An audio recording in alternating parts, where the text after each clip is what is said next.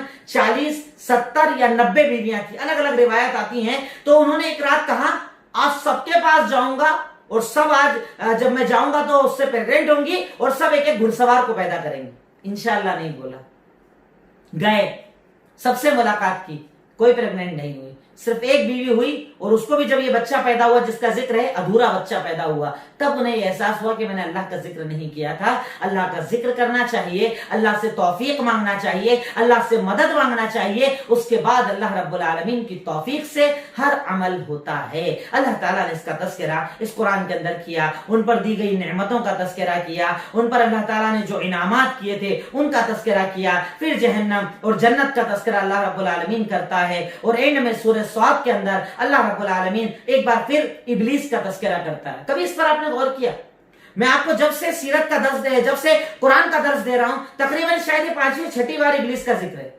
آدم کو بنایا، سجدہ کرنے کا کہا، سب نے کیا، ابلیس نے نہیں کیا. بار بار ریپیٹ کا مقصد کیا ہے؟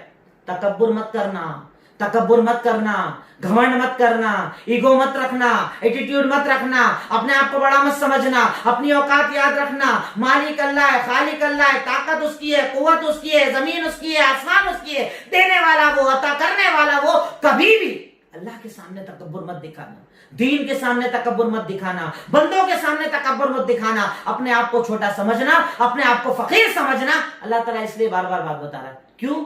یہاں پر سوچنے والی بات یہ ہے کہ ابلیس اس عمل کے پہلے کیا تھا؟ جنوں کے ساتھ رہتا تھا، بڑا عبادت گزار تھا، اللہ کا مقرب تھا، تبھی تو وہاں پر تھا، اس مقام پر تھا کہ اللہ کے سامنے بات چیت چل رہی ہے، کتنا مقرب ہوگا. پر ایک غلطی کی بنیاد پر اللہ نے بولا تو رجیم، تو مردود، نکل جا جنت سے. یعنی اللہ تعالیٰ آپ کی ایک غلطی سے بھی کبھی کبھی ناراض ہو سکتا ہے. بہت سوچ سمجھ کر کام کیجیے. یہ مت اس خوش فہمی میں مت رہو اللہ تو معاف کر ہی دیتا، توبہ کر لوں گا. اس غلط فہمی میں گناہ مت کرنا. اللہ تعالیٰ پکڑ کرنے پر آئے، ایک گناہ پر بھی پکڑ اللہ تعالیٰ کر سکتا ہے. اس کے بعد آج کے درس میں آپ کے سامنے ہے سورہ زمر. سورہ زمر، زمر کہا جاتا ہے صف لگانے کو. اللہ رب العالمین اس کے اندر دین خالص ابتدا کے اندر کہتا ہے کہ اللہ تعالیٰ کو خالص دین پسند، بنا کسی ملاوٹ کا. پیورٹی ہونا چاہیے تو اللہ قبول کرتا ہے، ورنہ ملاوٹ والی چیز اللہ کو پسند ہے. جیسے ہمارے یہاں ملاوٹ ہوتی نا، بدعت کی ملاوٹ، شرک کی ملاوٹ، کفر کی ملاوٹ، اللہ بولتا ہے ایسا عمل مجھے نہیں چاہیے. عمل وہ چاہیے جو خالص میرے لیے ہو. ارے عمل اتنے بڑے بڑے تو چھوڑیے، اللہ تعالیٰ نے تو نماز تک بتا دی کہ اگر تم میں سے کوئی انسان نماز پڑھتا ہے، تم میں سے کوئی انسان نماز پڑھتا ہے اور نماز پڑھتے وقت اگر وہ صرف اتنا سوچ لے، ارے حاجی صاحب دیکھ رہے ہیں، وہ مجھے دیکھ رہے ہیں، رکوع ذرا اچھا کر لوں، سجدہ ذرا لمبا کر لوں، اللہ کہتا نماز ریجیکٹ. عمل کے اندر اگر میرے علاوہ کسی اور کا مقصد ہے، اللہ کہتا ہے میں ریجیکٹ کر دیتا ہوں تیری عبادت کو، تیرے منہ پر مار دیتا ہوں تیری عبادت کو. اللہ تعالیٰ کو خالص پسند ہے، اللہ تعالیٰ کو ملاوٹ پسند نہیں، ملاوٹ والا دین پسند نہیں. اس لیے جو بھی عمل کرو اللہ کے لیے خالص کرو. اور اللہ تعالیٰ یہاں پر ذکر کرتا ہے کہ جب ان لوگوں کو کہا گیا بھئی اللہ کے لیے خالص عمل کرو نا، کیوں یہ شرک کرتے ہو، تو بتائیں وہ جواب دیکھیں اتنا پیارا. واقعی اللہ تعالیٰ قرآن میں جو انداز ہے اللہ تعالیٰ کا، آج جتنا بھی شرک ہے نا وہ سب اسی کے اوپر چل رہا ہے، اور اس کے بعد بھی انسان اپنے آپ کو مومن بولتا ہے. اللہ تعالیٰ کہہ رہا ہے کہ جب کفار مکہ سے پوچھا جاتا آسمان والا کون؟ اللہ. زمین والا کون؟ اللہ. خالق کون؟ اللہ. مالک کون؟ اللہ. پیدا کرنے والا کون؟ اللہ. پھر یہ معبود کیوں؟ پھر یہ بت پرستی کیوں؟ پھر کعبہ میں 300 بت کیوں؟ جواب سنیے گا اور اس کے بعد اس جواب کو آج کے دور میں فٹ کر دیجئے گا. جواب آپ خود میں ڈھونڈ لیں گے، کسی مولوی کی ضرورت نہیں پڑے گی۔ اللہ تعالیٰ کہہ رہا ہے سورہ زمر آیت نمبر 3، ارشاد فرمایا کہ جب ان سے کہا گیا کہ بھائی جب اللہ ہی سب کچھ ہے تو تم نے اللہ کو چھوڑ کر ان کو اپنا معبود کیوں بنا رکھا ہے؟ جواب کیا دیا؟ ما نعبدهم الا ليقربونا الى الله زلفا، ہم ان کی عبادت پتہ اس لیے کرتے ہیں کیونکہ یہ ہم کو اللہ تک پہنچا دیں گے۔ ہم تو بہت گنہگار ہیں، خطا کار ہیں، سیاہ کار ہیں، اللہ تک کیسے جائیں، اللہ کو کیسے پکاریں۔ اب آپ کمبائن کر کے دیکھیے گا، جس پیچھے سورہ صاد کے اینڈ میں اللہ تعالیٰ ابلیس کا ذکر کر رہا ہے، اس سورت کے جس پہلے 4 یا 5 آیت پہلے اللہ کہہ رہا ہے کہ ابلیس نے اتنا بڑا گناہ کیا کہ اللہ کے سامنے بولا اللہ نہیں کروں گا، کتنا بڑا گنہگار، اور اس کے بعد اللہ سے ڈائریکٹ دعا مانگ رہا ہے۔ چلیے اللہ ناراض ہو گیا نا، اب میں دعا مانگ رہا ہوں، میری دعا قبول کر۔ کیا کہا؟ دعا یہ ہے کہ مجھے قیامت تک کی مہلت دے دے۔ اللہ نے بولا ٹھیک ہے قبول۔ اتنا بڑا گنہگار ڈائریکٹ مانگ رہا ہے اور اللہ دے رہا ہے، اور اس کے جس بار 3 آیت کے بعد اگلی سورت میں اللہ کہہ رہا ہے، ان کے کفر کو ذکر کر رہا ہے کہ یہ لوگ اللہ سے کہتے تھے اللہ ہم تجھے تو مانتے ہیں، سب کچھ تو ہے، پر یہ بت تو صرف ہم کو تجھ تک پہنچانے والے ہیں۔ فرق آپ سمجھ رہے ہیں؟ آپ خود سمجھ جائیں گے کون ہمارے یہاں یہ بولتا ہے، آپ اس کو سمجھا دیں گے کہ ابلیس کی جب دعا ڈائریکٹ قبول ہو گئی تو ابلیس سے بڑا گنہگار ہے، تو ابلیس سے بڑا خطا کار ہے، ابلیس سے بڑا سیاہ کار ہے، اللہ اس کی ڈائریکٹ سن رہا ہے، تیری کیوں نہیں سنے گا؟ اور اس سے پہلے میرے دروس میں کئی جگہ آیتیں ہیں آپ کو کوڈ کر کے حوالے دے چکا ہوں کہ اللہ رب العالمین سب کی دعائیں سنتا ہے۔ اس کے بعد اللہ رب العالمین کہتا ہے کہ انسان تو غور کر، میں نے تجھے 3 اندھیروں کے اندر سے پیدا کر کے انسان بنایا۔ 3 اندھیرے، اللہ تعالیٰ ارشاد فرماتا ہے آیت نمبر 6 کے اندر، 3 اندھیرے مطلب ماں کے پیٹ کا اندھیرا، رحم کا اندھیرا، رحم مادر جو ہوتا ہے اس کا اندھیرا، اور تیسرا وہ جھلی جس کے اندر انسان ہوتا ہے۔ 3 اندھیروں میں اللہ تعالیٰ کہتا ہے میں تجھے زندگی دیتا ہوں، آکسیجن آتی ہے، پورا پانی کے اندر رہتا ہے بچہ، پورا پانی پر ایک نس اللہ تعالیٰ کنیکٹڈ کر کے ماں کے ساتھ رکھتا ہے۔ اللہ تعالیٰ کہتا ہے آکسیجن آتی ہے، کھانا، پانی، تیری ہر ضرورت 9 مہینے تک میں پوری کرتا ہوں۔ اب بچہ باہر آئے، ماں پریشان، دودھ پلاؤ، ناخن کاٹو، یہ کرو وہ کرو، اور اللہ کہتا ہے 9 مہینے تک سارا سسٹم میں چلاتا ہوں 3 اندھیروں کے اندر۔ اللہ کہتا ہے اس سے تجھے میری قدرت کا احساس ہو جانا چاہیے۔ اس کے بعد اللہ تعالیٰ انسان کی حرکتیں بتا رہا ہے آیت نمبر 8 کے اندر کہ جب اللہ تعالیٰ اسے ذرا سی تکلیف دیتا ہے بڑا رو رو کے دعائیں مانگے گا، خوب جھکتا ہے، اور جب اللہ تعالیٰ نعمت دیتا ہے تو ناشکرا بن جاتا ہے۔ اللہ کہتا ہے تیرا یہ عمل صحیح نہیں ہے۔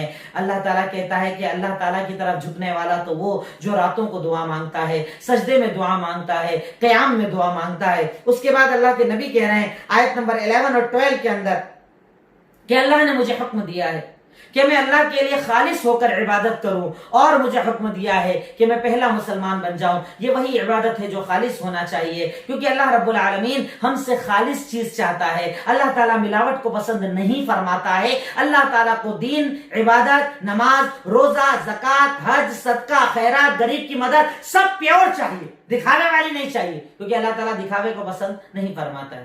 اس کے بعد اللہ رب العالمین قرآن اور قرآن کے ساتھ مسلمانوں کے تعلق کو ذکر کرتے ہوئے ارشاد فرماتا ہے آیت نمبر 23 کے اندر سورہ زمر کے اندر ارشاد فرمایا کہ اللہ تعالیٰ نے تو قرآن کو نازل کیا، اور اس قرآن کی خاصیت کیا ہے؟ تقشعر منہ الجلود الذین یخشون ربہم۔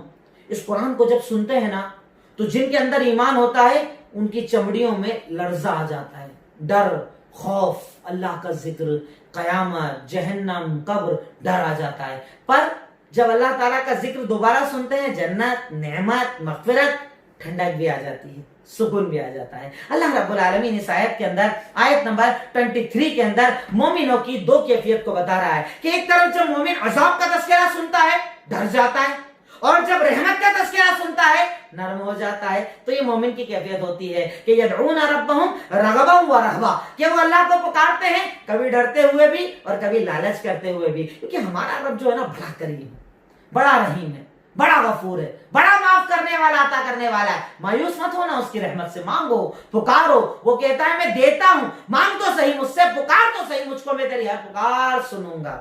اللہ کہتا ہے میری رحمت سے مایوس مت ہو، گناہ کیا ہے نا معافی مانگ، معاف کر دوں گا۔ اور ابھی تو رمضان کا مہینہ، وہ بابرکت مہینہ جس میں اللہ ویسے ہی معاف کرتا ہے۔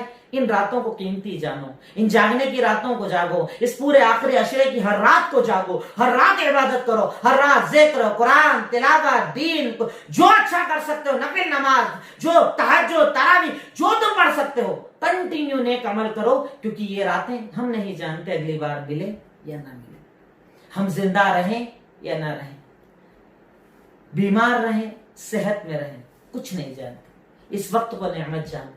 یہ وقت ہمارے ہاتھ میں نعمت ہے، اللہ کی بہت بڑی نعمت ہے، اسے ضائع مت کرو، برباد مت کرو، آباد کرو، استعمال کرو، کیونکہ اللہ تعالیٰ کہتا ہے کہ اگر اسے استعمال کرو گے میں فائدہ دوں گا، اور استعمال نہیں کرو گے برباد ہو جاؤ گے۔ آخر میں اللہ تعالیٰ سے دعا ہے، اے الہی مولا رب العالمین، اے خالق مالک رحمان رحیم، یقیناً تو ہی غفور، تو ہی غفار، تو ہی رحمان، تو ہی رحیم، تو عطا کرنے والا، تو دینے والا۔ اے اللہ ہم تیرے محتاج ہیں نا، اے اللہ ہم تیرے فقیر ہیں نا، اے اللہ ہم تجھ سے مانگتے ہیں نا، اللہ تو ہمارے گناہوں کو معاف فرما دے، اے اللہ ہماری خطاؤں کو معاف فرما دے، اے اللہ ہماری لغزشوں کو معاف فرما دے، اے اللہ ان جاگنے کی راتوں میں ہماری عبادتوں کو قبول فرما لے، اے اللہ ہمارے قرآن سننے کو قبول فرما لے، اے اللہ ہمارے قرآن پڑھنے کو قبول فرما لے، اے اللہ اب تک جو ہم نے روزے، نماز، عبادتیں کی اسے قبول فرما لے، اے اللہ ہمیں آگے بھی نیکی کرنے کی توفیق عطا فرما دے۔ وآخر الدعوانا ان الحمد للہ رب العالمین۔ السلام علیکم ورحمۃ اللہ وبرکاتہ۔